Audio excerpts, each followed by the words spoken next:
जय श्रीराम शेतकरी मित्रांनो शेतकऱ्यांसाठी आजच्या महत्त्वाच्या ठळक बातम्या। तर पहिलीच महत्त्वपूर्ण अशी बातमी आलेली आहे ती म्हणजेच की नमो शेतकरी महासन्मान निधी या योजनेचा आगामी दुसरा हप्ता आणि पीएम किसान सन्मान निधी या योजनेचा आगामी 16 हप्ता आता येत्या 26 तारखेला शेतकऱ्यांच्या बँक खात्यामध्ये पंतप्रधान नरेंद्र मोदी यांच्या हस्ते वितरित करण्याची दाट शक्यता वर्तवण्यात आलेली आहे।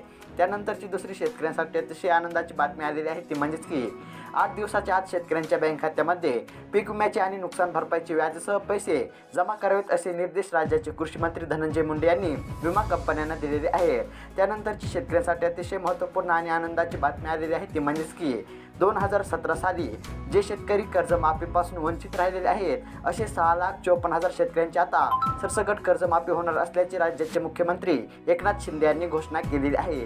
त्यानंतरची महत्त्वपूर्ण आणि आनंदाची बातमी आलेली आहे ती म्हणजेच की जे शेतकरी आपले नियमितपणे कर्जफेड करत असतात अशा शेतकऱ्यांच्या बँक खात्यामध्ये आता 50,000 रुपये अनुदान प्रोत्साहन हे वाटप करण्यास सुरुवात झालेली आहे।